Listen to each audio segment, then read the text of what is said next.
Enugu State, your event. Honorable MB Gewaham.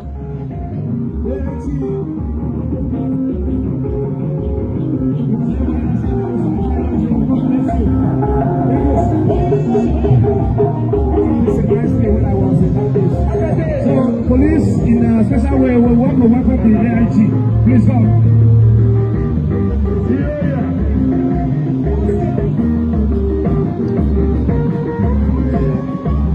Also want to welcome in a special way the Appeal Judge, Justice CJ Aneke.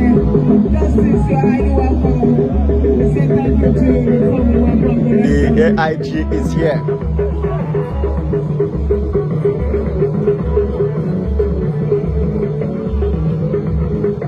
We are welcoming in a special way His Royal Highness Igwe Chiwedaba, Igwe of Eke. He is coming with a beautiful wife Lolo and small Igwe, his son. Let's get some.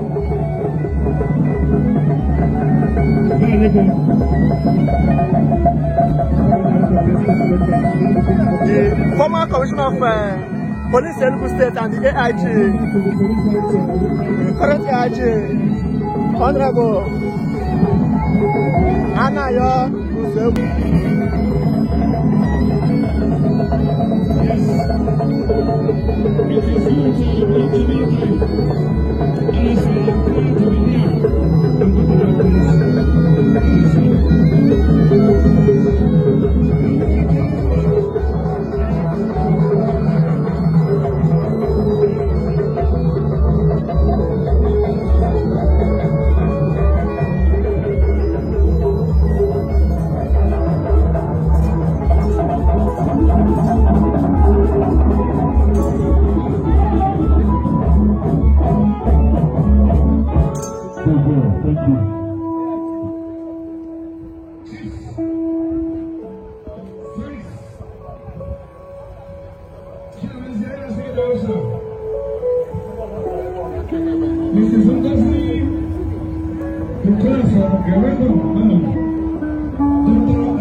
The AIG came to commiserate with the wife of Yamaka Eze.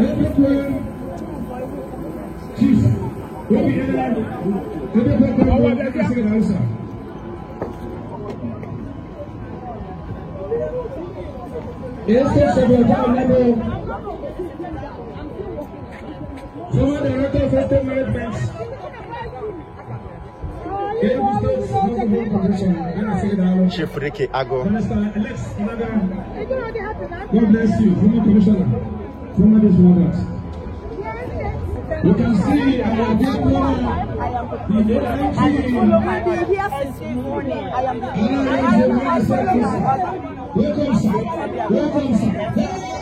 no madam go never. No madam go.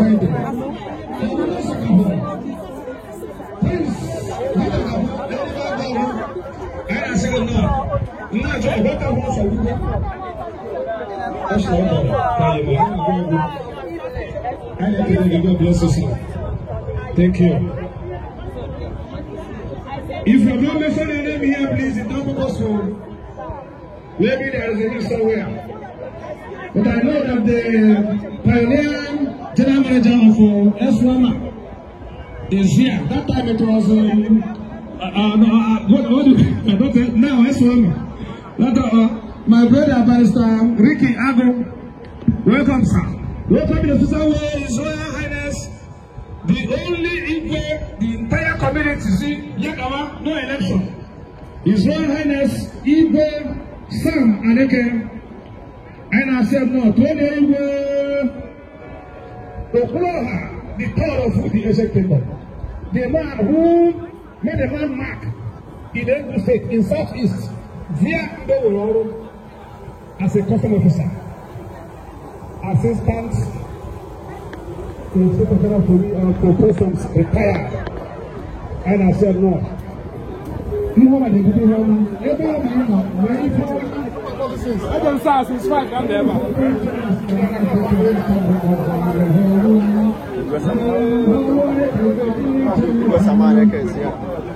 see Chief Ricky Ago is also here live. Chief Ricky, I know can you oh, look at my baby.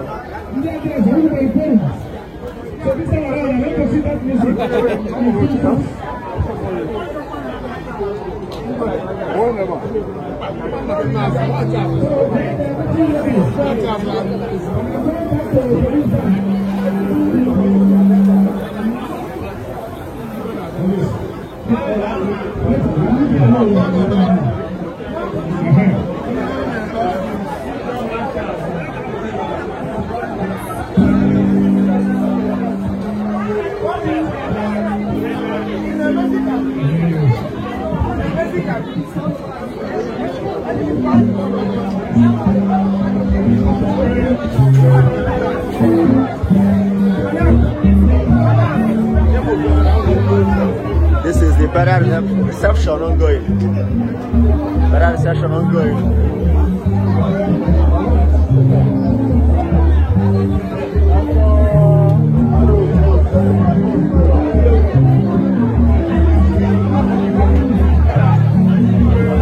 Igwe Saman Eke.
Kapu is here live.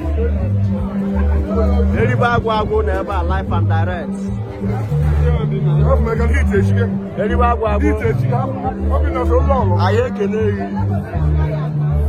Dabo petit keneri.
All the place is filled up with people.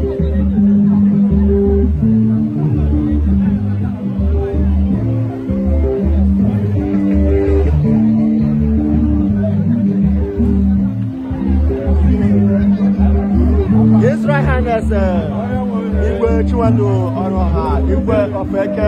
I think the guy na shigin no na with it. The man, no. I know about that again. Dalun. I know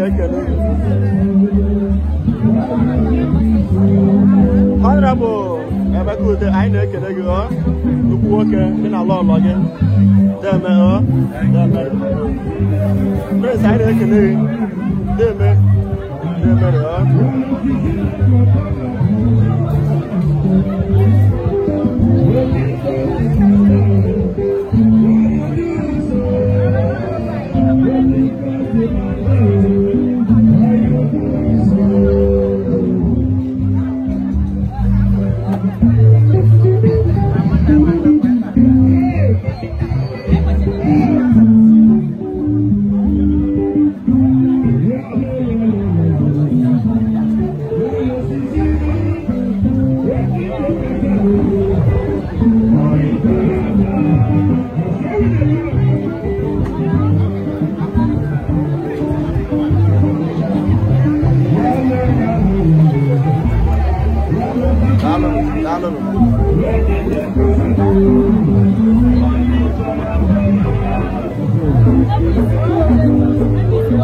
The reception is filled up with people. Baby, I ain't kidding you. No.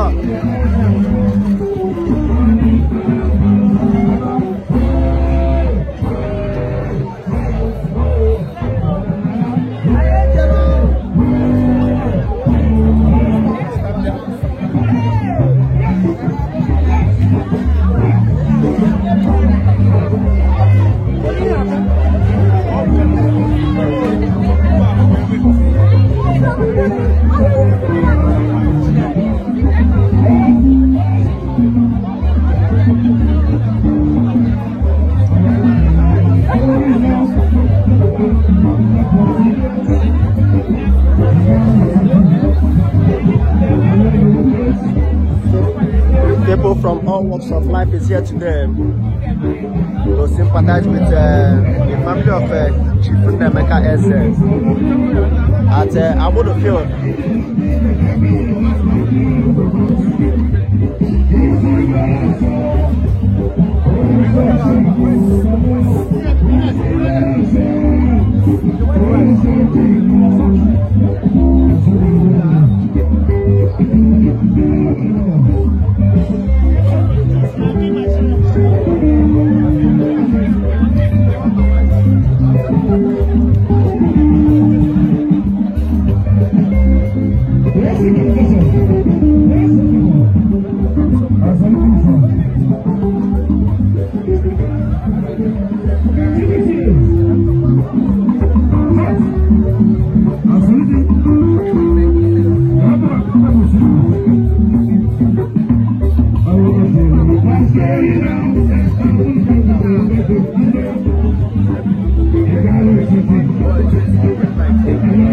You can see Chief Nyawodo is also here. Live and direct. Chief Nyawodo. You can bring you. No.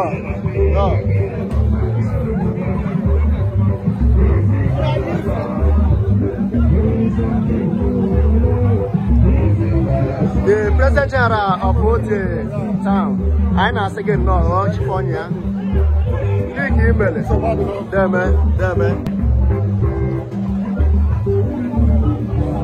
This tent is filled up, the other tent is filled up.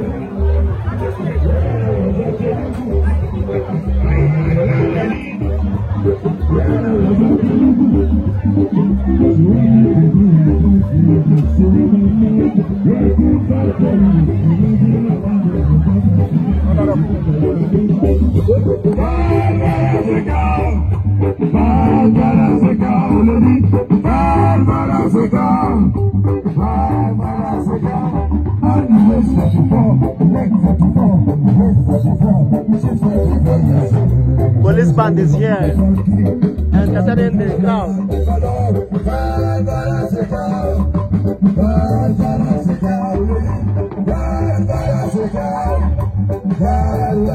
As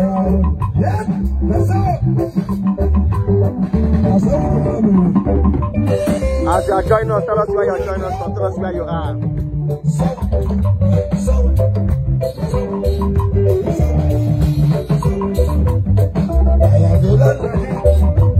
When I was at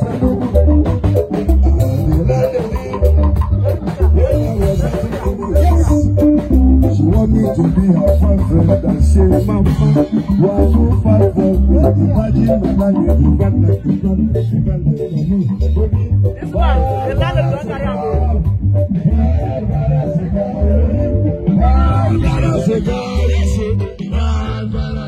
in-laws from Amopa.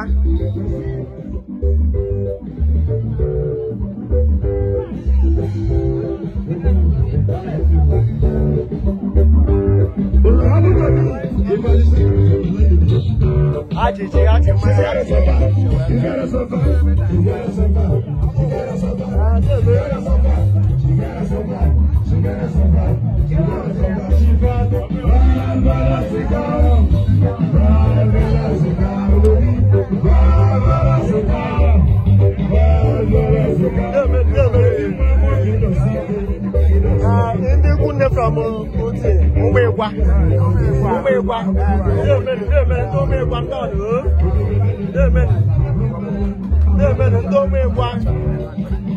live and direct. Because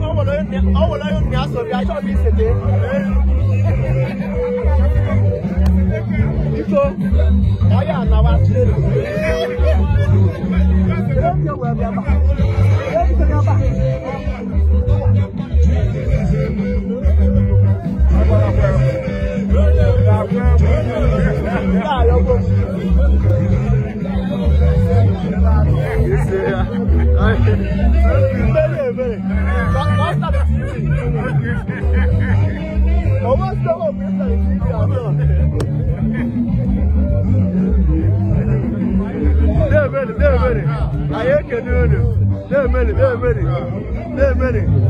cannot believe a moon. Hey,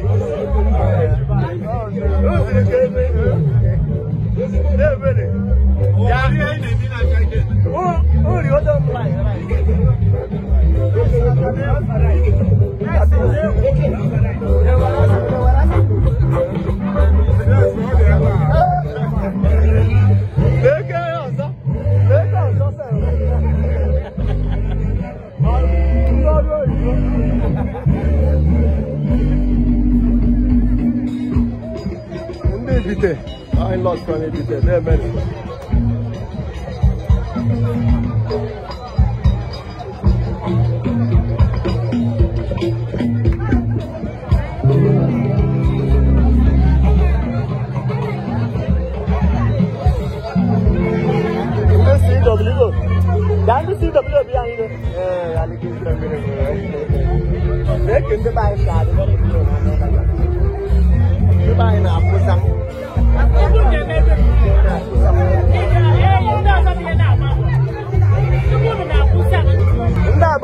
St. Alfred Parish, CWO. Carry a hand on the canopy 5. When they know why I am, one naked, now a lab.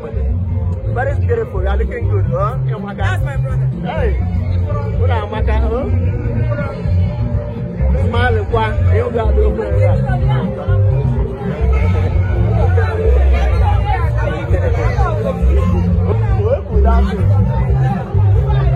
I'm going to put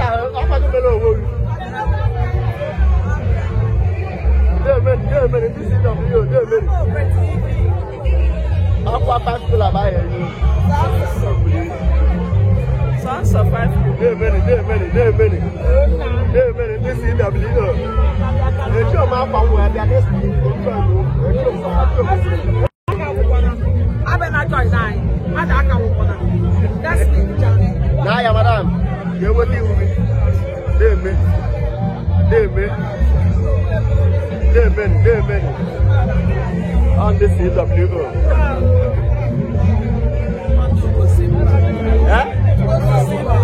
Don't see? Okay, do go simba bunka. No, no. Do go simba no.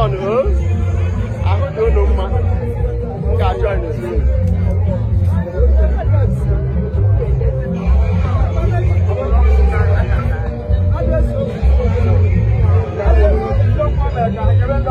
The CMO. The CW, Captain CMO.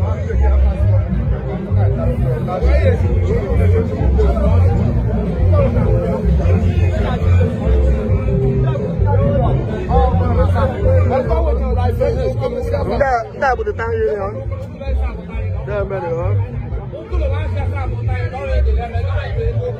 I know what to need. I can't get oh, my damn, back on me. I can't get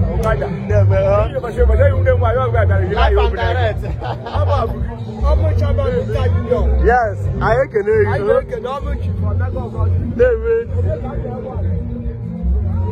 and they were out of family of them. None. I'm up with TV. They can do. I'm not live. There are many. I don't know my. I don't know why. I don't know my. I think came to them. There are many. Much along Macamoa.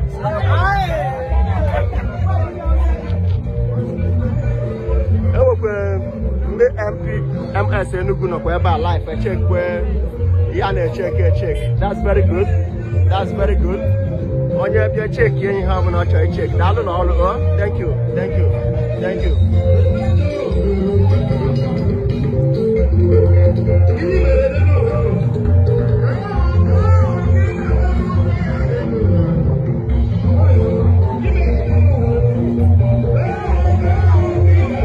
You can see the beautiful wife of Namaka she's here, right?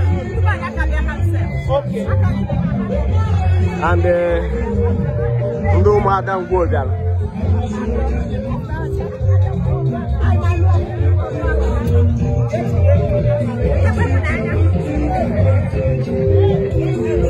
Oh no madam Gorgal. I don't know madam. I'm up with TV. They can do. They're many.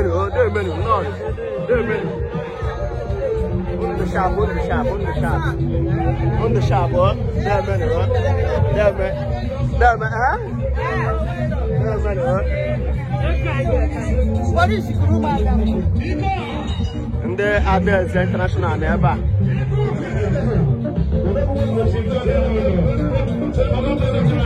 I don't know. There are many.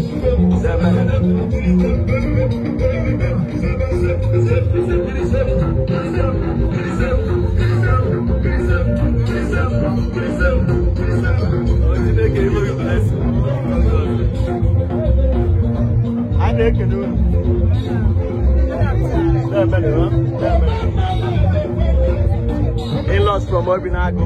I'm a family of Obinago. Omada Abu, the Unity Front. And Omada Abu. Dalo. Omada Abu, the Macatapa. I heard the children of Macatapa. Omada Abu, not the Shabu.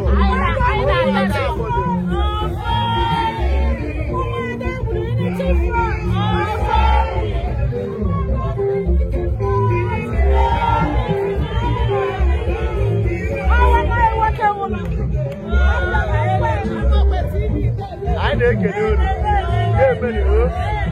There many. No matter what you know, Macacha. I don't know my shop. You go why? There many.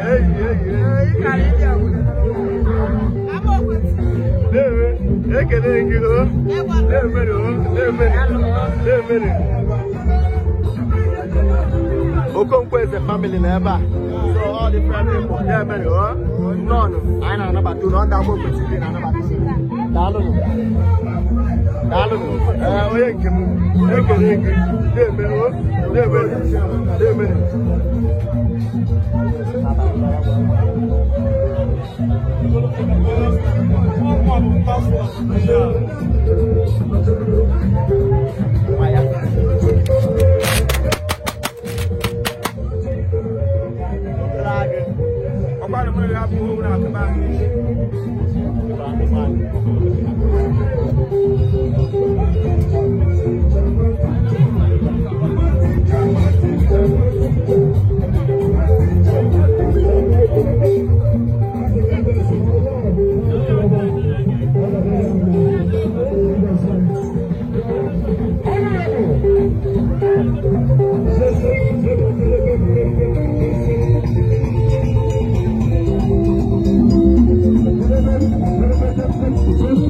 Dignitaries is here.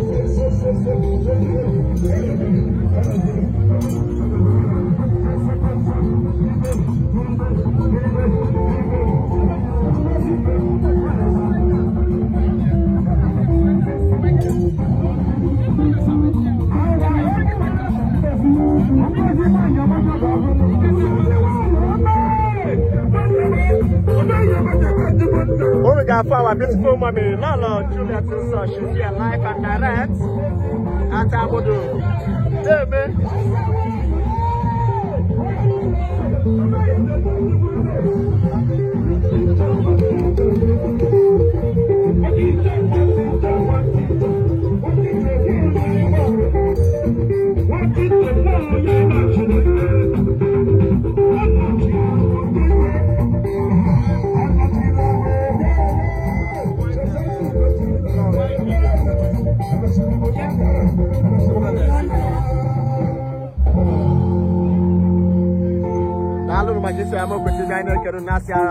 I can will be back very soon. Don't go anywhere. So let's go for a short break.